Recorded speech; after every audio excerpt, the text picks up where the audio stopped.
Shalom, apa kabar teman-teman semua? Bertemu kembali di program kita Street Justice. Terima kasih karena hari ini saya boleh berbagi cerita dan kesaksian hidup bagaimana kebaikan Tuhan dalam hidup saya. Perkenalkan, nama saya Adi. Teman-teman banyak yang memanggil saya Maco, boleh. Adi juga is okay. Buat teman-teman yang udah kenal dan yang belum kenal, salam kenal. Oke, hari ini saya ingin berbicara dari pengalaman saya berjalan bersama Tuhan. Bagaimana di dalam perjalanan hidup saya mengenal Tuhan sebagai pribadi seorang bapa. Itu melalui pengalaman hidup saya dibentuk Tuhan dari bukan siapa-siapa menjadi seseorang yang boleh mengenal hati Tuhan dan mengaplikasikannya dalam hidup. Terutama dalam hal ini saya sebagai seorang ayah, karena saya memiliki 2 orang anak, 1 laki-laki dan 1 perempuan. Oke, sebelum kita panjang lebar, saya akan membaca 1 ayat firman Tuhan yang terambil dari 2 Samuel 7 ayat 14 sampai 15. Aku akan menjadi bapanya dan ia akan menjadi anakku. Apabila ia melakukan kesalahan, maka aku akan menghukum dia dengan rotan yang dipakai orang dan dengan pukulan yang diberikan anak-anak manusia. Jadi ini percakapan Tuhan melalui Nabi Nathan kepada Daud menyampaikan bahwa kalau seseorang itu dianggap anak oleh Tuhan, Tuhan pun berlaku seperti manusia apabila anak itu salah. Dengan cara apa? Kalau kamu salah, kamu akan dipukul dengan rotan. Loh, kenapa harus dipukul dengan rotan? Karena kamu dianggap anak. Dan anak-anak Tuhan itu bukan anak-anak gampangan. Tetapi anak-anak yang bagaimanapun dalam hidupnya harus mencerminkan tentang bagaimana Bapa.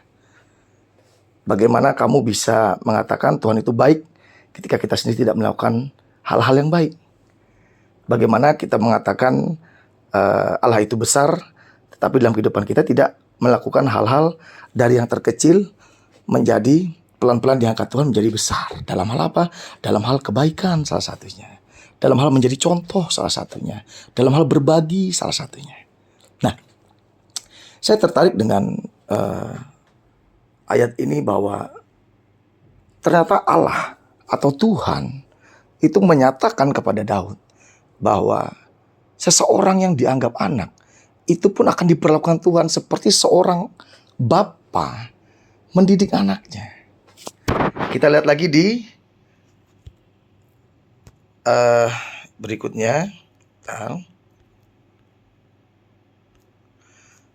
Di Amsal 23 ayat 12 sampai 16 berbunyi demikian.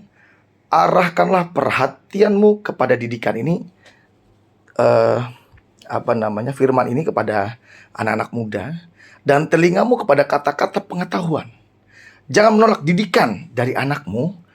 Ia tidak akan mati kalau engkau memukulnya dengan rotan. Nah, ini bagi seorang ayah atau seorang bapa, bahwa didikan itu sangat penting.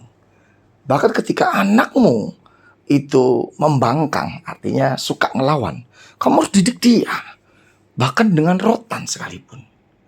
Kenapa? Karena tadi di ayat di 2 Samuel dan di Amsal ini sama-sama berbicara tentang rotan. Berarti setiap anak Tuhan itu pasti akan dididik Tuhan dengan cara apa? Kalau kamu melencengnya terlalu jauh, kamu akan dipukul dengan rotan. Supaya apa? Supaya kamu kembali. Karena Tuhan sangat sayang dengan kita, anak-anak Tuhan. Engkau memukulnya dengan rotan, tetapi engkau menyelamatkan nyawanya dari dunia orang mati. Hai anakku, jika hatimu bijak, hatiku juga bersuka cita. Jiwaku bersukaria kalau bibirmu mengatakan yang jujur. Saya belajar dari apa yang boleh saya bacakan tadi, dari ayat-ayat tadi, dari 2 kitab tadi, bahwa ketika kita menyatakan kita sebagai anak Allah, kita menyatakan kita adalah anak Tuhan, kita harus siap dibentuk. Suka gak suka, banyak kan gak suka sih ya, kalau boleh jujur ya. Kenapa? Karena bentukan Tuhan itu terkadang, bahkan sering ya, itu sakit, menekan jiwa. Dari mana kita tahu itu didikan Tuhan? Contoh, ketika saya dulu pernah salah dalam pengelolaan uang. Saya seorang sering kali saya ceritakan kesaksian ini. Saya salah dalam pengelolaan uang sehingga gaji saya hanya 400.000. Seperti terjepit sekali. Setiap hari bulan ke bulan, dengan setiap pendapatan yang saya terima hanya 400.000. Saya harus berjuang di luar pekerjaan saya. Malam saya bekerja lagi, cari sambilan dan segala macam. Itu saya kerjakan sembari itu saya sembari melayani Tuhan setiap hari. Seperti itu polanya. Terjepit rasanya. Dididik Tuhan dengan hal seperti itu sakit. Kenapa? Karena kesalahan. Tidak merencanakan dengan benar. Gaji yang ada 3 juta, pinjam di bank untuk satu dan lain hal yang tanpa perencanaan matang, akhirnya gajinya 400.000. Itu sebuah hal kebodohan. Dipukul Tuhan dengan keadaan.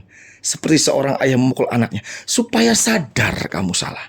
Awalnya saya nggak sadar karena saya pikir biasa seorang pegawai itu pinjam gitu kan. Bukan salah, tapi tidak pandai merencanakan apa yang akan dilakukan. Dan dengan sisanya apakah cukup apa tidak. Bertahun-tahun, kurang lebih 8 tahun seingat saya. Kejadian itu kurang lebih 8 tahun. Sampai hari ini saya sadar. Selama 8 tahun saya berbalik, saya minta ampun Tuhan, saya tahu saya salah. Saya berbalik, saya mengerjakan bagian saya, sembari saya berdoa, sembari saya bekerja, ora et labora gitu kan. Berdoa dan bekerja. Terus saya melakukan perbaikan, ya walaupun tidak instan, kurang lebih 8 tahun. Sampai detik ini, saya mau belajar bahwa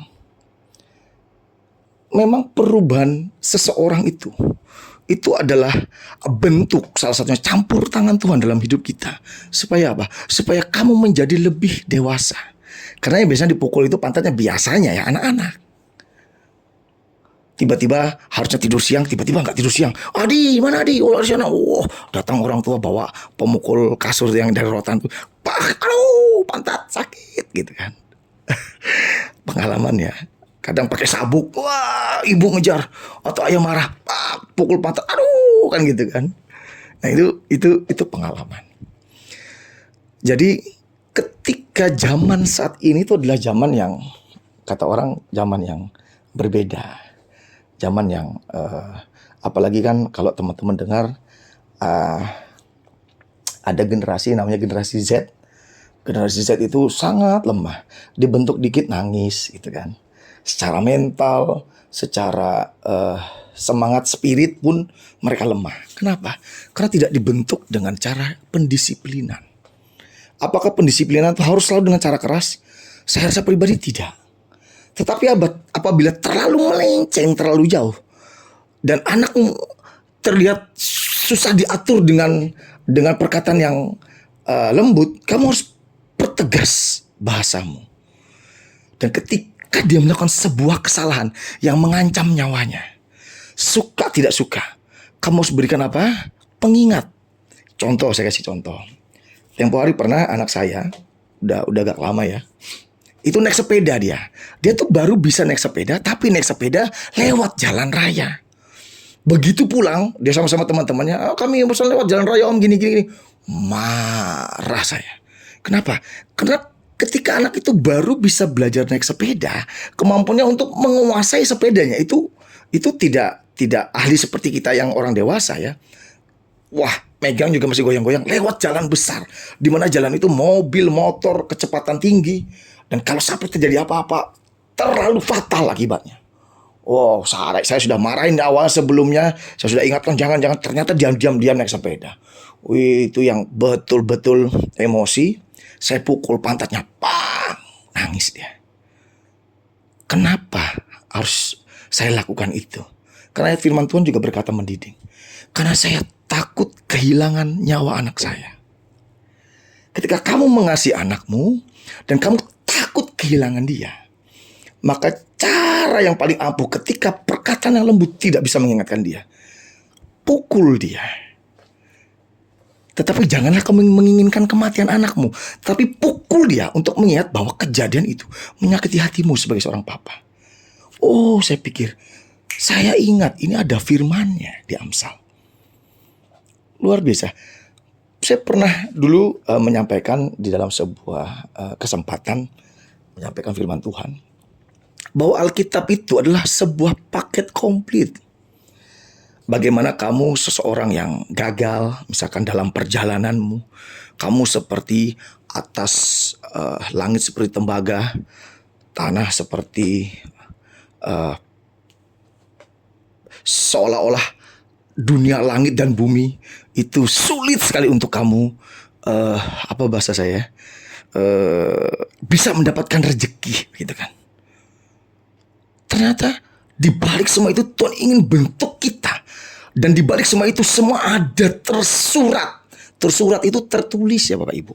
Di dalam Alkitab. Dan bukan hanya tersurat, juga tersirat. Makanya banyak ahli-ahli tafsir yang berdasarkan Alkitabiah. Sehingga apa yang Alkitabiah itu ditafsirkan dengan penafsiran-penafsiran dengan teologi-teologi itu kan. Artinya teori-teori secara kekristenan. Sehingga melahirkan banyak ilmu teolog, gitu kan, ilmu-ilmu tafsir. Tidak apa-apa, selama tidak melenceng firman Tuhan, saya is okay, itu benar. Artinya apa? Artinya kitab yang kita baca itu adalah paket lengkap, Bapak Ibu. Bagaimana cara kita ketika kita jatuh dan kita tidak sadar kita sedang diproses Tuhan dalam kejatuhan kita. Kita baca firman Tuhan, tiba-tiba firman Tuhan temukan kita. Karena saya ingat gitu kan tentang kebenaran firman Tuhan bahwa Roh Kudus itu salah satunya adalah mengingatkan akan Tuhan Yesus. Pekerjaan-pekerjaan yang pernah dilakukan Tuhan Yesus. Supaya apa? Supaya kamu mengingatnya dan kamu bertobat ketika kamu salah.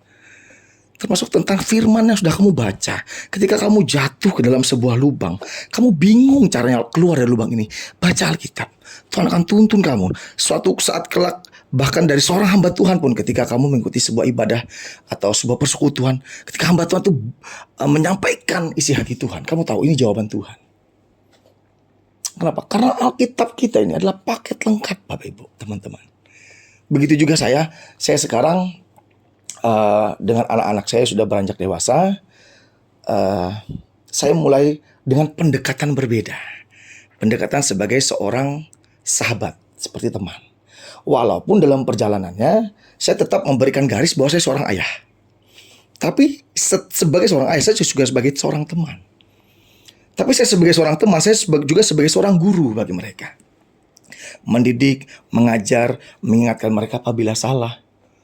Kadang saya juga bisa memberikan hukuman kayak kemarin. Mereka main handphone sudah lewat dari jam 8 malam.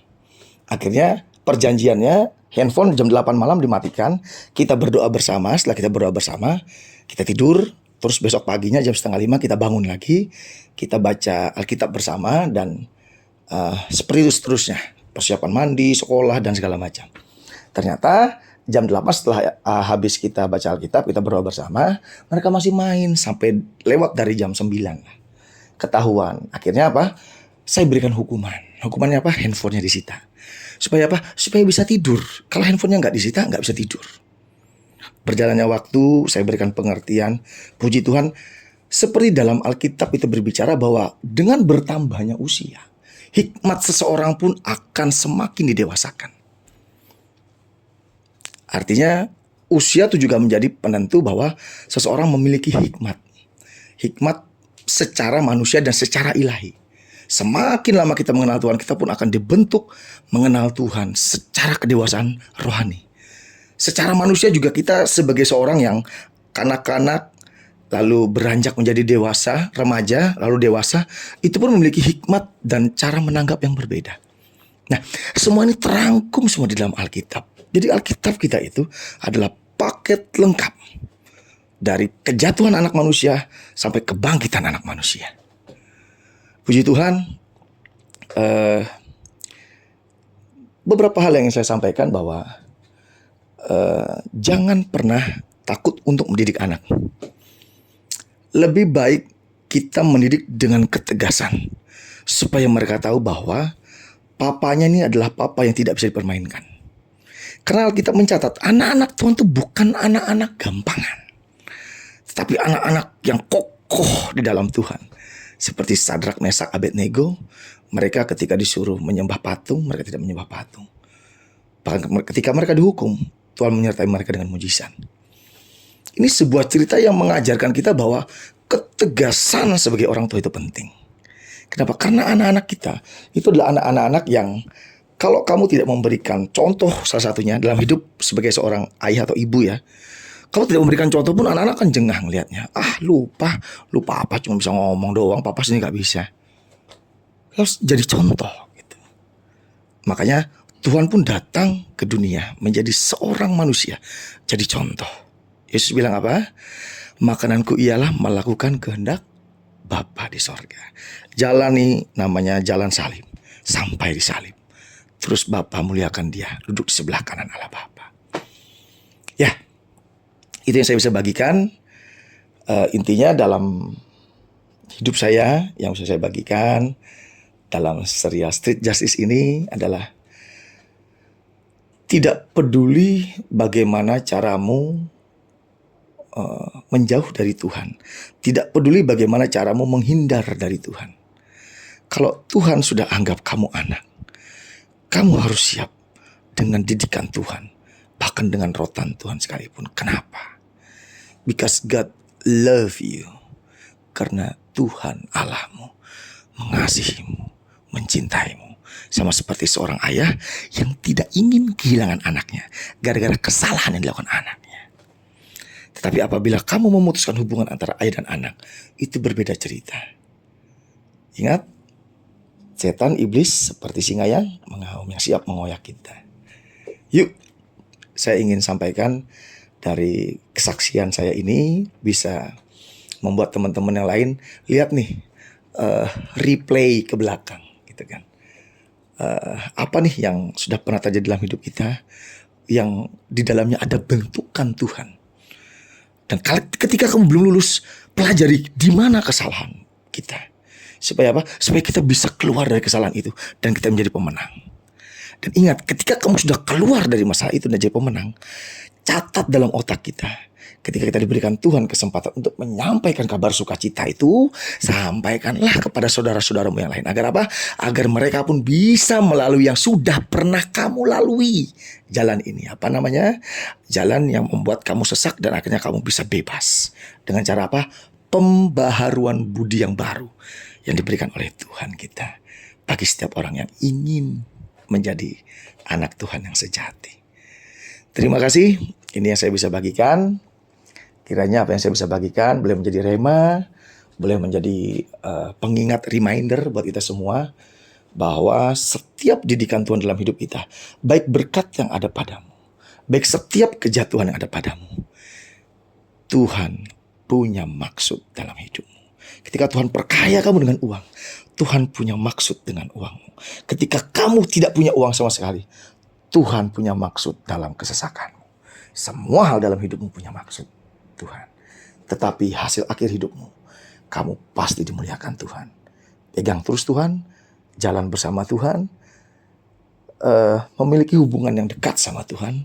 Karena bagaimanapun Tuhan adalah Bapa kita semua. Terima kasih. Tuhan Yesus memberkati.